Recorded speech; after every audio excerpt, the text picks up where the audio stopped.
Hello, good morning. Good morning. How are you?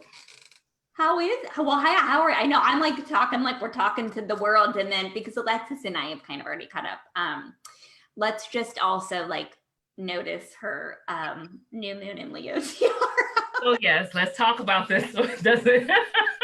So this is the new moon in Leo, and anybody that knows anything about astrological energy knows that Leo energy is all about look at me and how opulent I am, tell me great things, love on me, I'm royalty. So I decided to embody the new moon in Leo energy because this is what I'd be doing if I wasn't on camera. So why change it?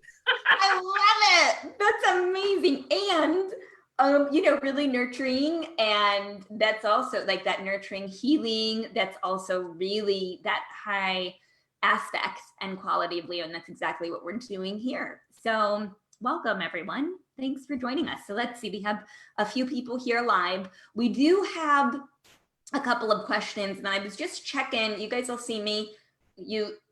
I'm trying to be a lot better. You all will see me looking down because I'm also going to Instagram where I and my email where I ask for questions too. But we're going to start with some of the questions that were here. If you're good with that, we'll just move in. I'm good with that. We can go right on in, and don't feel bad about the pronouns.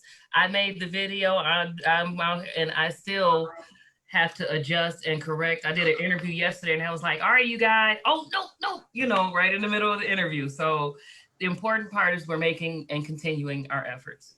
Right. That's Thank you. And I'm calling myself out on it a lot, so that's really good. I mean, I'm catching myself. Yeah. I'm catching myself. So we will start with Carla's question. I'm just going to go in order. Okay. Her question was, she was reading an article, and I would just love, because there's so much about, I'm just going to say this as I was reading this, I would love to see the article because there's so much about perspective. Remember, when articles are written, it's written from a lens that's intended to shift, influence an emotion or a certain thing. So just remember that. So we have to cut, you don't have to do anything, but we are attempting to come from this lens of frequency. Like that's what this is really all about. So just notice that and remember that when you're reading any sort of article. That's why I would love to lean in, because you're going to see it from a certain lens. So she was saying, I was reading an article yesterday about children in a situation during a sleepover. Two children telling so the two children I'm thinking were Black and Hispanic, telling one Caucasian girl that her life didn't matter, only Black lives matter. The girl was really distraught, and it brought to light other children thinking that their lives do not matter. Interpreting it like that. So the parents have explained it, but it's been deeply imprinted. How do we do what is right and still have the little ones feeling safe and knowing they are all of value? So I do think we should get a little bit into what the dialogue is just like thus far so we can catch everybody up. So the rest of it says, this is such a challenge and one that never crossed my mind. Zero disrespect to any person, race, or culture. How do we keep them, our children, feeling that they all belong, but seeing the problem that we are all working at, helping to heal at the same time? Not sure if, that part's not necessary. And then I did read into your post. Your post on Instagram was about the flip side of that, a Black father saying how tired he is of his children having to experience racism. So last night we just got a little bit more into the questions of the article, and I'm going to address some of that, which is why I'm going through and reading the rest of it. So it says, it has been a skirted topic from how I was perceiving it through some of my Facebook friends. No one wanting to come out saying what I wrote, but feeling the deeper concern and not wanting to take it in the wrong way. It's out there, Alexis. I feel it deeply, and I do not have a young child that I would really even have thought to have this issue or thought to process.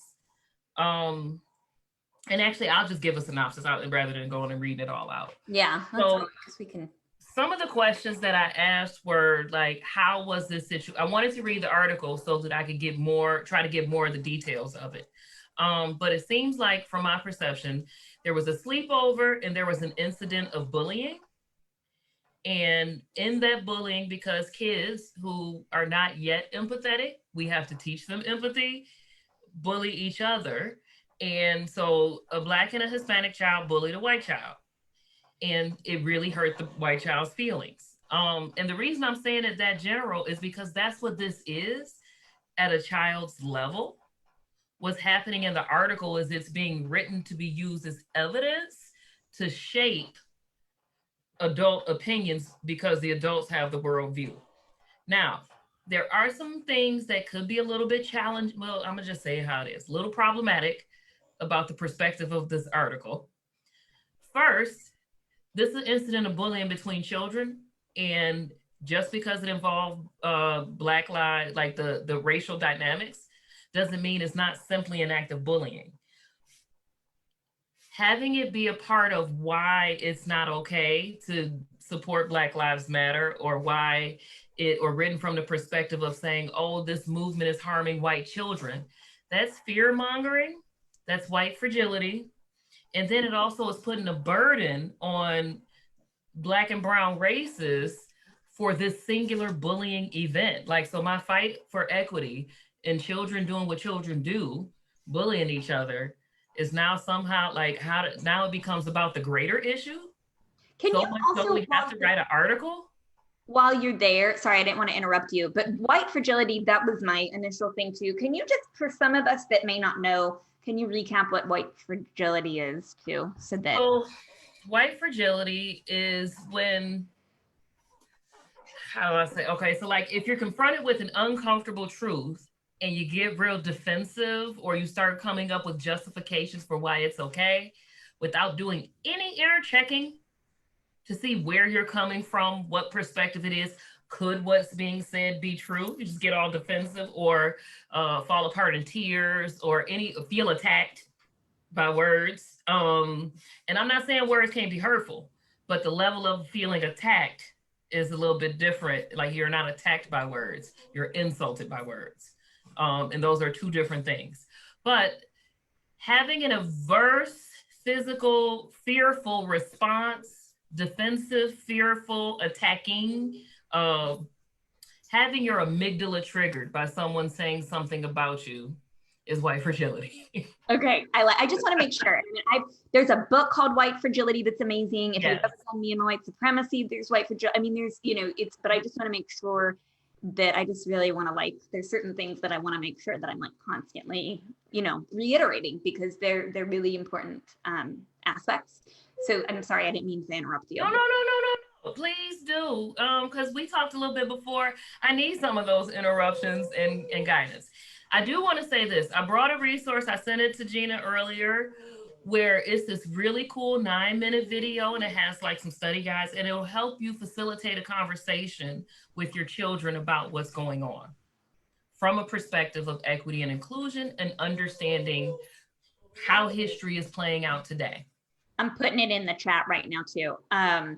Yeah, that's really important. And that's something that I thought too, when I read this, is that, and obviously trauma is a thing and that's awful, but wait a minute, where are the parents in this situation on either side? That is the bigger issue too. That's why, what conversations, because listen, and I'm not saying that I have all the answers, but I'm calling my stepkids, they're not even my children. They're not even my birth children, but I'm calling my stepchildren. Yeah. But I'm calling them out on it too. Hey, we have to have these conversations. And I understand what Carla's saying, the child was really young. Look, there's ways to talk to really young kids that's appropriate. There are certainly ways. So it's almost I look at from a subtle energy standpoint, the trauma that is there, and how do we stop that trauma, because you also don't want to instill white fragility in the little person. Thank you. I was waiting to say that, because so uncomfortable things happen in life, and I'm uncomfortable with the notion that children should be protected completely from discomfort. Right. Now, I believe that children's physical bodies should be kept safe. They should be taught how to be optimistic and how to exist in a world that is safe for them. But knowing how to process unpleasant feelings makes healthier adults, right? There's no life that avoids having an unpleasant feeling. There's no life that, there are very few lives that haven't had some form of trauma simply based on perception, because the way you internalize it is what makes it trauma or not, right? So I can't, as much as I would be like, oh, why are you tripping somebody said something mean, you know what I'm saying? Like, I can remember my mom telling me she was disappointed in me and it breaking my heart as a child. So I understand, but someone telling you that, like someone explaining to me the difference between disappointed in me as a person or disappointed in my action was what would have been helpful in that moment. You get what I'm saying? Like, teaching children how to become empathetic, compassionate, critically thinking adults, teaching children that when someone insults you, it says more about them than it does about you. Then there's that, right? And right. And it's like that is exactly what we are trying to unpack. You know, where do kids learn this stuff? Their parents have trauma.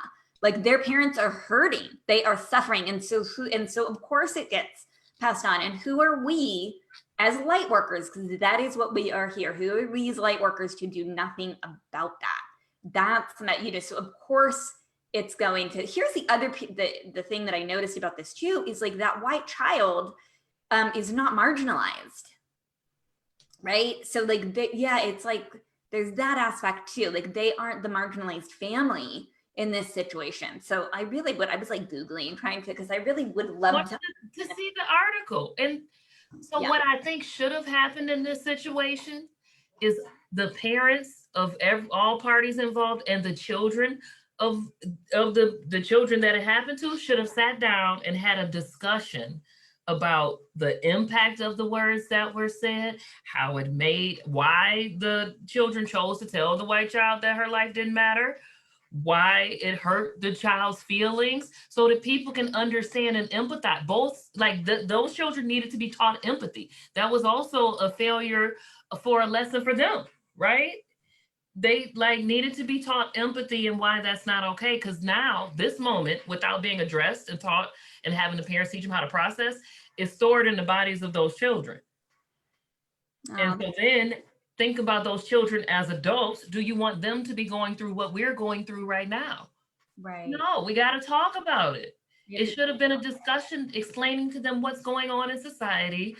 I understand how you got that perspective, but let me tell you why Black Lives Matter doesn't mean that only Black lives matter. Right, and talk it through. My stepdaughter came to me, I don't know if I've shared this or not, but she came to me several months back, and was like, why are there all these things? Like, I'm so confused on Instagram. There's all of these kids saying, I'm Black, give me your money. Like, there was like these kids from her school, and I had to explain to her reparations and what that is. And, you know, explain where, like, their side, like, try to see their perspective. They just don't know. Like, this is not about like white people giving you their money. This is about like government and reparations and all of that. So we talked about it. You have to talk about it. You have to have these conversations. Like, you had, you know, and then what did we do? We did Me and My White Supremacy together, and we, you know, came together in that nature. So this is. And I love that, because it's not, first of all, I don't support that behavior. I personally just don't support, give me your money just because, right? I don't support that. Right. There is, now I do have an idea that has to deal with person-to-person reparations, but that's just because I get tired of waiting on the government to do what's right. But the thing is, you taught your daughter why this could exist and how it could be, like how someone could come from this perspective. So you didn't villainize the perspective, whether you agree with that methodology or not. Right. You taught her the conditions that led up to today. So guess what else you taught her? You taught her how to be a critical thinker. You taught her how to take perspective. You taught her how to value other opinions that are different than hers. You taught her not to be afraid of confrontation or to arm herself with information. Like there was a whole lot of stuff that went in that moment because we raise adults, we don't raise children. So keeping them in the stage of being a child is not preparing them for real life. That's preparing them to be fragile on whichever side of the aisle, right? Like, well said. I don't want to be a fragile Black woman either. That doesn't mean I don't want my moments where I'm allowed to be fragile, but that's another story. You are. That was great. Yeah. And this is, thank you. That was great. Maddie saying tools. This one's great. Maddie, you're so cool.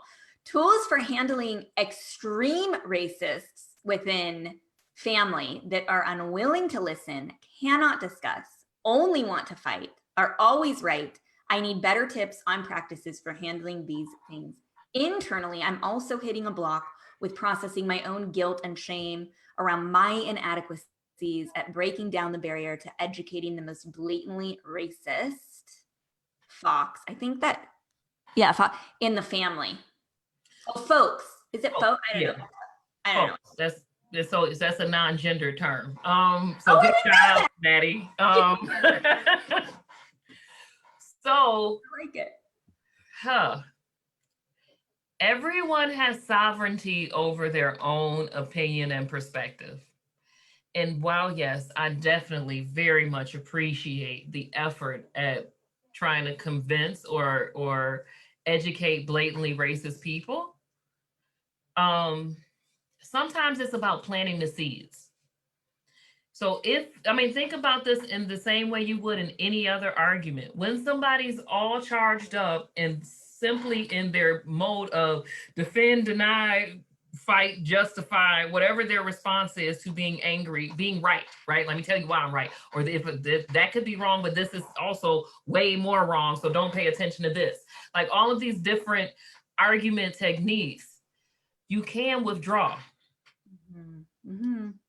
Those conversations actually are easier to handle way earlier with some motivational interviewing techniques. I got this from a friend, and then I did some research and was like, oh, wow. So let me tell you how it works. Oh, why can't they just pull themselves up by the bootstraps? And of course, I'm being general, and I'm just trying to add a little bit of humor and brevity to it. But, so the motivational interview response to that is, so I hear you value hard work. Would you agree that hard work is really important? Of course, hard work is important. That's the American way. Okay, well, did you know that most people of color do value hard work, but there are these barriers that prevent them from being able to work hard, right? So you agree and pivot. And then and here's the thing, people get ready for, this is also manipulation, but people get ready for manipulation. They see what's coming. But what you've done when you agree with them is you throw them off a little bit because they don't know which angle you're going to come from. Because remember, arguments happen because people are preparing for what they're going to say next instead of listening to the other person's perspective. And so what happens then is there's a whole lot of internal frustration when you try to force somebody to understand you. And these are things that you can't convince everyone. If we look at this from an energy perspective, from a frequency, we just have to get over critical mass. So it may not even be about that one individual argument, but when you do the stuff that de-escalates, like agree or say, you know what, I value you too much and I see you as much more of an upstanding person than you're displaying right now, to continue to engage. You see how I played to their higher self? Yeah. And withdrew? I still want to see you in a positive light, so I'm going to choose to withdraw from this conversation. Saying those little things are the seeds, you're planting seeds of agreement instead of discord. Right. At the same time, saying this is not okay. I'm not going to respect or acknowledge your opinion, but I will accept where you are and I will surrender to that. Right. It's and that's the important thing. Don't you think? It's coming to those spaces of just saying, these are my values and I'm going to request and ask that you do not speak like that, like you just did, or you do not say that, that's not okay with me or in my presence. And what you just said, so I think that that's we still have to be able to stay in a high frequency ourselves, to Maddie's point. So it's like when you're talking about like internally, you have to be able to keep that frequency there. And if you get into like arguments and right, it's like that's how everything just like drops. So, but I do want to say this. I'm not negating the fact that it's hard not to get caught up. Okay. I get filled with resentment sometimes. I feel ashamed if I don't handle something the way that I want to. But then I realize that's just me changing my frequency about myself. Right. So in this time, I'm not allowed to judge myself for how I respond. That's just a rule that I made for me to keep me in observation mode. That's beautiful. Can you say that again, just so that we can all recap with that? In this time, I'm not allowed to judge myself for how I respond. That's beautiful. That's a really, and I feel that as being high frequency decision and permission. You know, because what does judgment do? What does guilt and shame do? Like it doesn't do, like that's a lower vibing thing, you know, but ignorance and ignoring is also very low vibe. So we can't do that. So it's like finding this middle ground. It's finding, you know, and I can only speak for me personally, being, you know, someone that has gone into the conversations, is what's really helped me is subtle energy work, meditation, calling on my, so this is fun. I have an angel now that is dedicated and devoted to helping me with white supremacy and addressing people that are comfortable in white supremacy. And I call on that angel. It's a beautiful relationship. And I promise you, 10 out of 10 times, I am being absolutely directed from spirit. And I really believe that it's possible to stay in a high frequency place. I really do believe that. Like I've experienced that as a white person having these conversations, that I can stay, even if people do this, because remember with frequency, as you raise your frequency, you get to that point where other people's frequencies do not knock you. That's why I am like so dedicated to frequency and raising our frequency. You will get to that rung in the ladder. You won't be knocked. And you just, you know, and it's like Alexis was just saying, it's like, I want to still see you in the light. So we're not gonna, you know, we're not gonna have, and it's not to say that, look, I have had a lot of people unfollow me, a lot of people defriend me, I don't care. I just don't care. But that's kind of where you have to be, because we're changing a species, not these individuals. And so to expect that in our physical realm, things are going to just be like that, that only works when the more we all have the ability to stay at that higher frequency. But that's the journey of our own personal evolutions. That's the both and aspect of this shift, is that I can't even begin to, if I begin to judge myself, then now maybe I don't want to look at it, I get defensive, I project it on you. Now I've sent this negative energy your way, and now I'm hindering your ability to stay at your own frequency unless you're doing that internal work to have it just blow through you. So the thing that we can do is recognize that what we're doing is hard as fuck, okay? It's just hard, period. And I know that it doesn't always have to be hard. We can have lots of moments where we do hard things the easy way. But then give ourselves some grace in that decision. Give ourselves a moment to be like, okay, you know what we're doing, this is a challenge. And it's just like when I was healing those other parts of myself, that I had some pitfalls along the way. You just get right back on. Don't judge yourself, Maddie. Yeah. It's okay that you get mad. Frankly, that shows that your values are in alignment with who you want to be. That discord, that feeling is really just you not being in alignment with who you want to be. And the work is always just to get back. It's not to beat yourself up. It's just to get back. It's just to get back. That she's saying, yes, I'm battling a lot of resentment, bitter anger towards namely male figures in my life. I have even tried the de-escalation tactics in my own way, but I can't seem to communicate with a specific person without them blowing up in my space. So that's, don't communicate with them. Yeah, don't communicate with yourself. Call on your spirit team. I think, in this group too, that's like spirit wants this to improve. Like this is every, you know, it's, what was the example? Somebody, I just read it again the other day about like the sheep. Do you know what I'm talking about? Like with, there was a Bible analogy. Anyway, I won't even try to like pull it up in my memory. But yeah, it's like, it's God, universe, Holy Spirit, whatever you want to call it, love does not want for this to be happening, does not want this, you know, like how there's some light workers that are like, oh, well, that's divisive, that's diversive, it's really separate, it's separateness and eek, and we don't have to look at it, you know, but it's like, no, no, no. They're right in the sense, yes, it's not supposed to be happening. This is not how God created us to for it to happen. But at the same time, we still have to like go in and do the work to like untangle it. So it's like, yes, I agree. This is not the way, but like we have to do that light work, the shadow work. And so don't forget to call on that. Why are we not, you know, and Maddie, I know you and your energy, you beautiful energy. Let's call on it. Like, can you come up with a team, ask for a guide, like who's there, and let them channel words through you.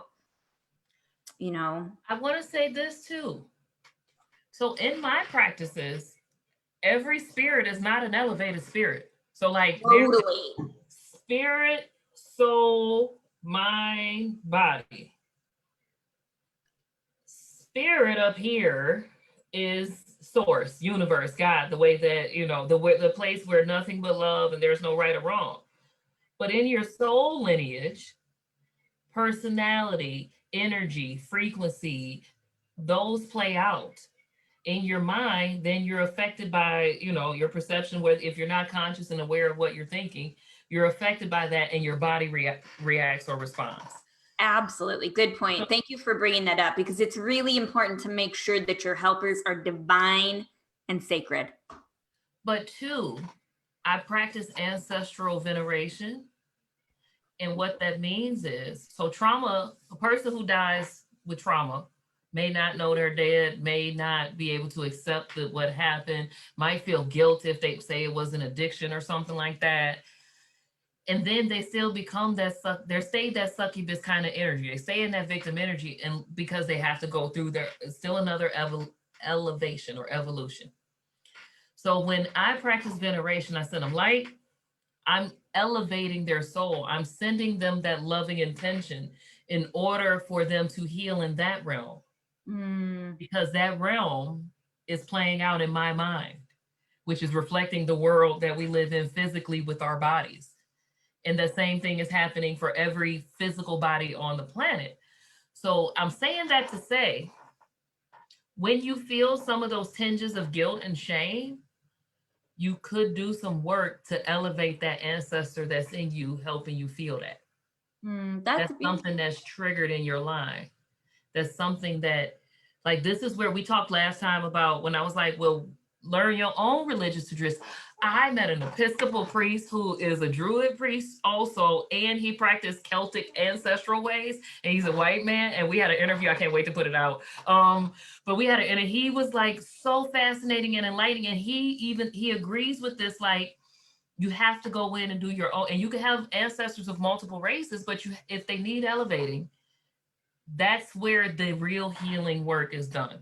We do this stuff with the physical symptoms to help make the world reflect a better place. But that real work is done in that soul level with help of source or spirit or all that. But the guys in between, it's as above, so below. That's his own realm that needs some work that we all influence too, right? And we can do that with our conscious choice and intention. And Maddie, I do really feel that it would help you if you were to do that when you wanted to engage with this person.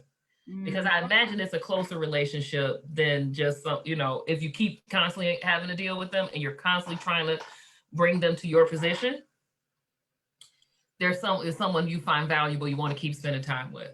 Yeah. So rather than doing the work on the surface level, do that work internally so that then you can they begin to ask you questions about your change or ask you questions about your belief because you embody it so much instead of shaming them for theirs. That's beautiful. Yeah, it gives me chills when you were talking. I'm just getting like, and Maddie, yeah, she says, yes. She's also asking, this is a good question too. Where would you, which now I think, I don't know if you would still have it, but this is a good question. So I still want to ask, Where would you say the intersection is between not communicating for self boundaries and becoming dismissive and avoidant? That's the tough one where you have to be clear on your intention. Mm. So how, if someone perceives you as dismissive and avoidant, it doesn't mean that you're being or embodying dismissive, avoidant energy. So acknowledging your position, but saying that I don't want to argue with you is different than validating their position or dismissing their position. I'm just choosing not to engage in this behavior. Now, I'm willing to have a conversation that doesn't escalate to argument. I'm willing to have a dialogue about this rather than a debate. We can practice some techniques on other subjects to get us ready for this. But when you're in that argument state and you're coming to it with that angry, frustration level energy, your intention very likely is not to have a dialogue. It's to convince the other person that your position is the right position and their position is the wrong position, instead of one that is beneficial or in alignment with who they want to be. Beautiful. Yeah, that ego. I know for me, there's two things that I'll do. And Maddie, I don't know if they'll help you, but I always move into a conversation without saying you. So it's always a bit like, I know that if I'm tempted to say, well, you, I know that I'm making it then, I'm just project. So it's from my perspective, I choose to feel. And the other thing is that we can say, and I've said it to people I really love, is listen, I'm not okay with you talking like that or to me with that.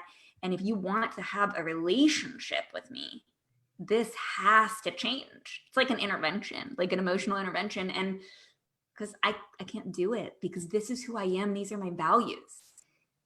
So I'm just going to put that out there and you can think on it and we can come to a resolution. And that is a place that you have to, well, I can't say you have to, because like you said earlier, you could do anything you want.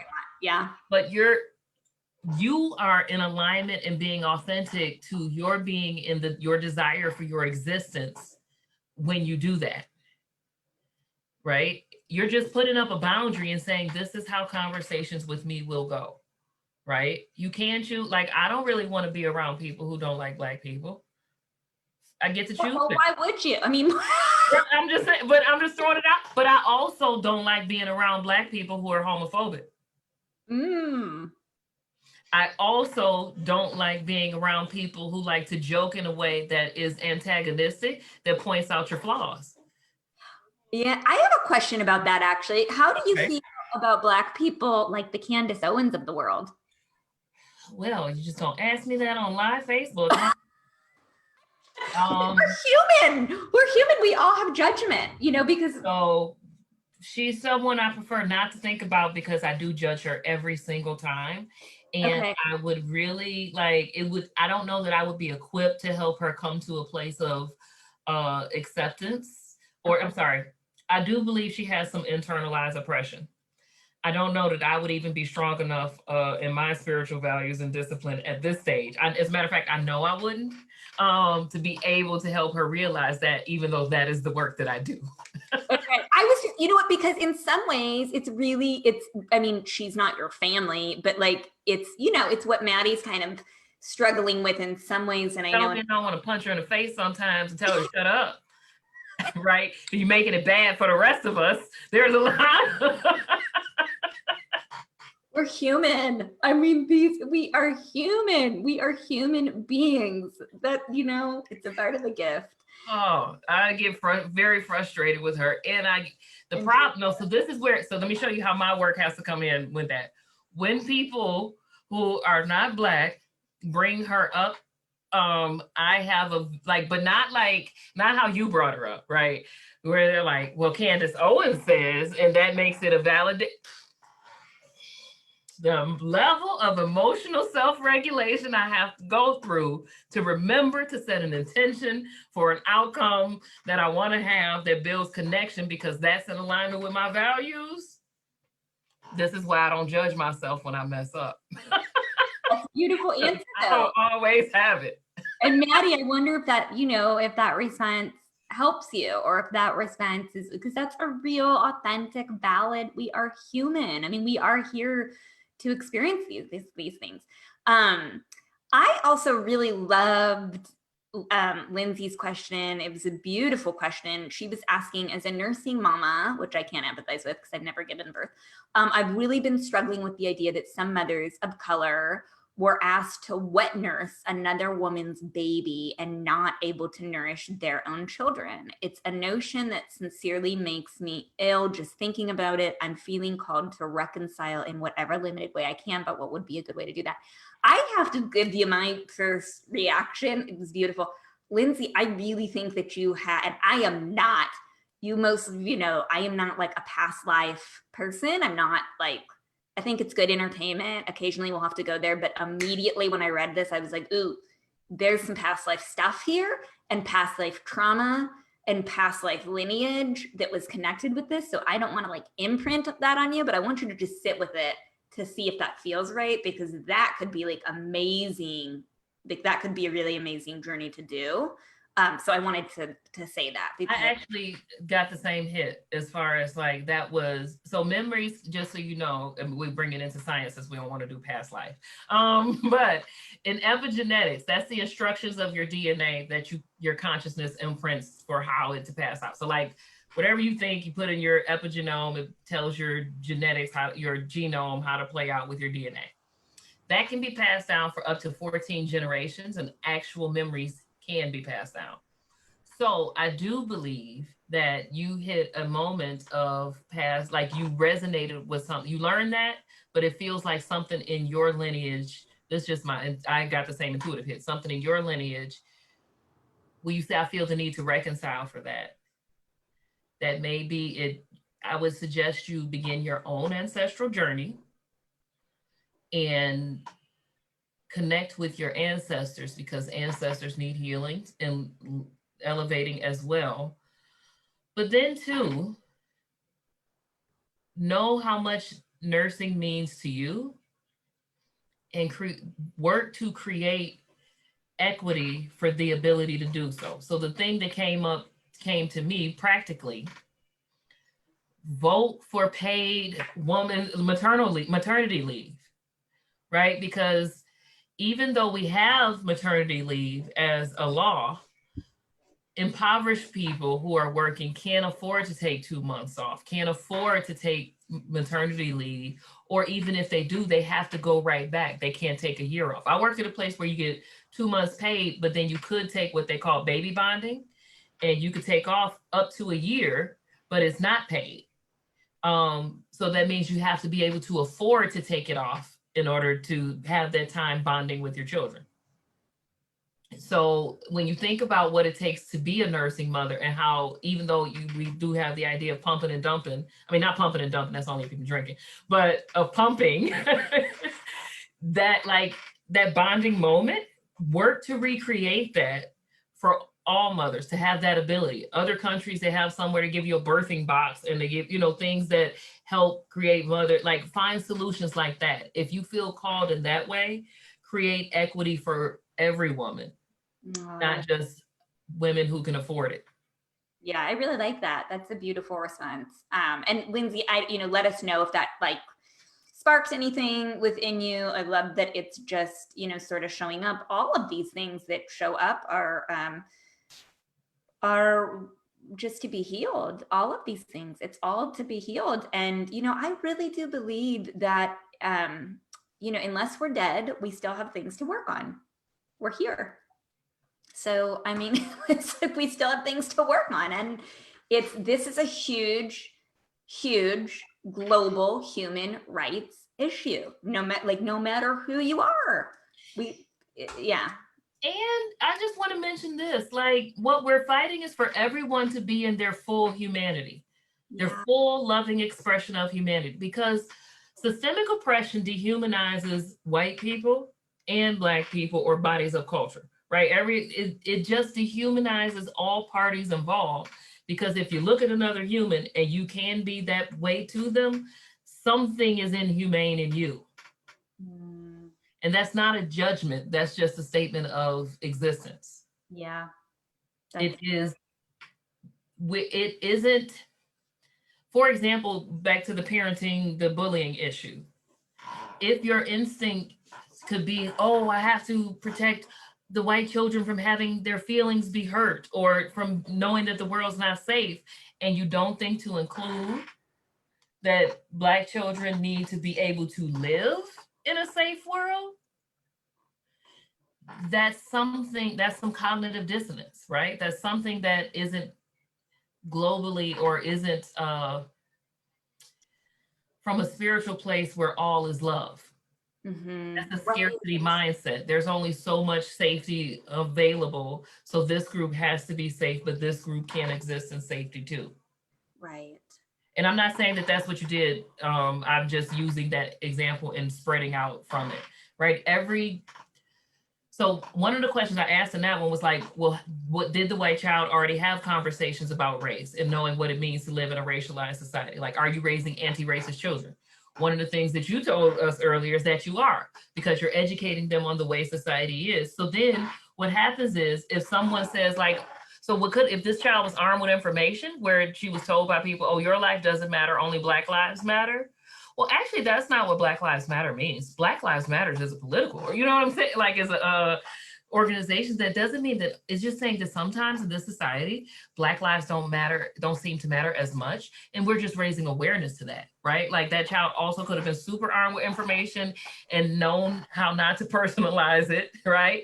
If you're talking to children about things that are going on already, that also could have been something that came up in that discussion with the parents afterwards. Right. Like, let's talk about that, because you're never too young. We are never too young. I mean, I wish that, my parents did a lovely job, but I wish that I would have been introduced at such a younger age. Unfortunately for me, it was like a high school boyfriend and like his parents, and I was just like, why are they so mean? Because I didn't know. But that his family educated me, in the way that I never thought would leave such the imprint that it did. So this is, and that's why we're really staying in this conversation, and we're here and we're doing this work together, because and remember that about frequency, like for the people that tend to say like, oh, doing this, it's like, it's so divisive and it's so war and blah.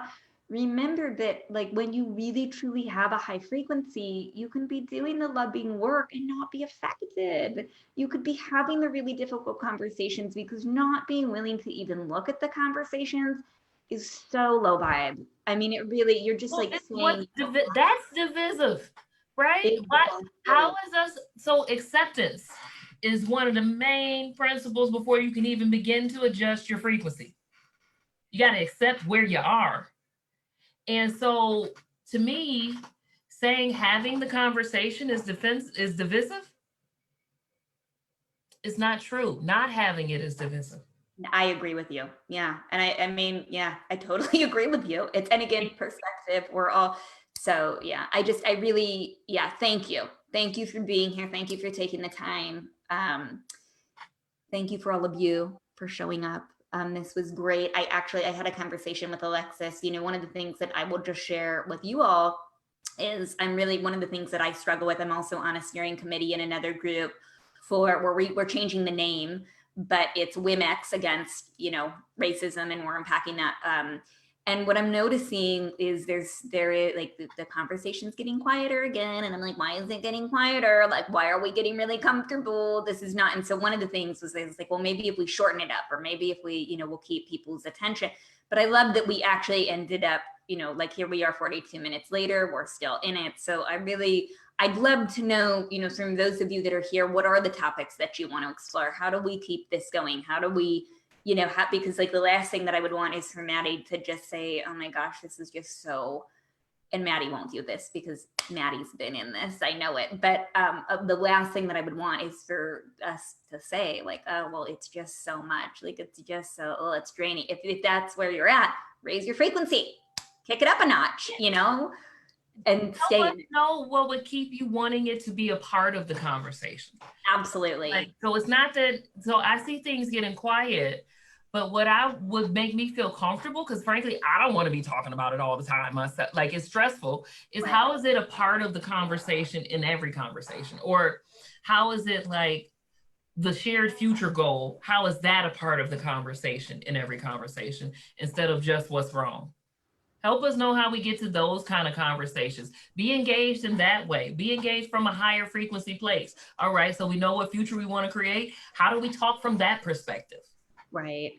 Yeah, that Kim saying, I love these conversations. I look forward to talking to Alexis later this week. I can't wait to talk to Kim either. Yeah, and Kim will probably be joining us. You know, it was interesting. She contacted, we talked about this a little bit early on when like the George Floyd situation had happened, and she was saying, you know, this is like really real for Filipino people. And, you know, and I totally heard her. And at the same time, what I was, it was like, okay, there is a space for that. I mean, for a minute, it was like, and unfortunately for a minute, because it still needs to be very much in existence, it was very much like Black Lives Matter heavy. But the truth is that there are so many races. So we are going to start like opening up that conversation. So we're hoping, Kim, you'll join us on the next one. And, you know, we're going to keep this conversation moving. Maddie's saying, I think personal tools on this work is so important and how to better effectively communicate. Okay, cool. That's awesome to know. And Maddie, I would love to know, you know, how, like if you can set it up where, and hope, like, let us know if even the advice that we gave today helped, or if you're like, well, yeah, but I kind of already knew that, because we can go deeper. Right. We can't, yeah, please. The goal was to give you something you can use. So if you were like, all right, that's the same thing I already know, I just don't do it, we can talk about some more stuff. What Lindsay's saying, I love that this is a safe space. I would love maybe a resource to a blog, or I would love a resource blog post with links to children's inclusive literature. I'd love to collaborate with others and help educate our children. I actually have a wonderful St. Louis author that wrote, I shared it in the group a while ago, but it's a kid's book. It's called like Kids Rock or something like that. I think if I'm remembering, great children's book. So I'll repost that for you. And Lindsay, the tool that I brought, it has quizzes and things like that. It's designed to help facilitate discussion. It's a short video that then says like, okay, so gather the adults in your life so you guys can talk about it. I'm going to post that here again. Oh, sorry. Okay, no, I'm just turning it off. It'll be there after. It'll be there. She'll put it in. I'm like blowing things up over here. Okay. So thank you all for being here with us. Thank you to Alexis. We are signing off. Again, it really helps us to know what you want. I'm determined to keep this conversation going. This is the light work. This is the light work. We can all do better. I can't tell you how much I appreciate your commitment. Just not as the person who's here doing it with you, but just as a person who exists in the world with you. I can't stop how do you stop looking at it? You know, when you have friends that hurt and you just a grown ass man that's like crying to me on the phone. What do you do? Like, okay, sorry. That's divisive. Like, I can't, you guys, I can't. I mean, it's, you know, friend from college and just it's just heartbreaking, and you can't just not look at it. You just can't do that. How could you do that? Who would I be if that didn't, like, you know, if I couldn't, if someone with a different frequency than you right.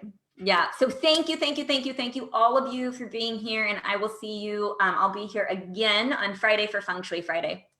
Love you all. Bye. Get your crown on.